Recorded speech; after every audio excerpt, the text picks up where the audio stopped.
السلام علیکم ورحمۃ اللہ وبرکاتہ۔ ڈپریشن اور مشکلات کے حل کی سیریز نمبر 9 میں ہم آج انشاءاللہ داخل ہو رہے ہیں۔ ڈپریشن اور غم وغیرہ کا تعلق دل سے ہے، اسی لیے دلی اطمینان کے لیے اللہ کا ذکر نہایت ضروری ہے۔ ارشاد باری تعالی ہے، الذین آمنوا وتطمئن قلوبهم بذکر اللہ الا بذکر اللہ تطمئن القلوب۔ وہ لوگ جو ایمان لائے اور اس کے دل اللہ کی یاد سے مطمئن ہوتے ہیں، آگاہ رہو اللہ کے ذکر ہی میں دل مطمئن ہوتے ہیں۔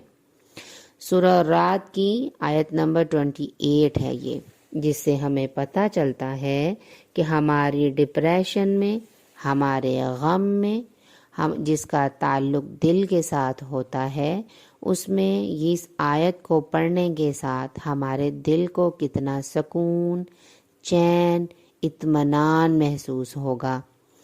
انشاءاللہ بامانی ہم اس آیت کو یاد کرنے کی کوشش کریں گے تاکہ ہمارے دلوں کو سکون مل سکے۔ نبی کریم صلی اللہ علیہ وسلم جب کوئی اہم معاملہ پیش آتا تو آپ نماز شروع کر دیتے تھے۔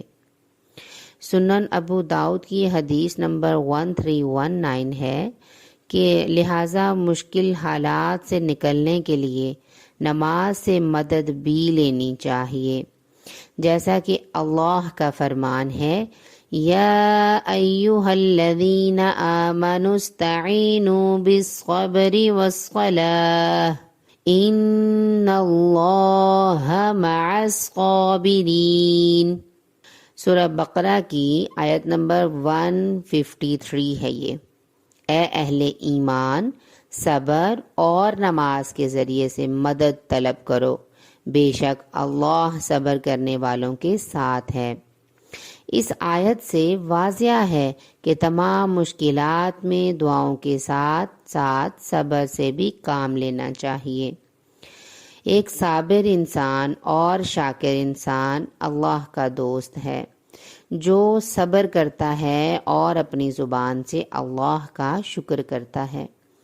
انشاءاللہ اللہ تعالی ہمیں بھی ایسے بندوں میں شامل فرمائے، آمین۔ انشاءاللہ کل ایک نئی سیریز کے ساتھ بشرط زندگی حاضر ہوں گے۔ جزاکم اللہ خیر۔ السلام علیکم ورحمۃ اللہ وبرکاتہ۔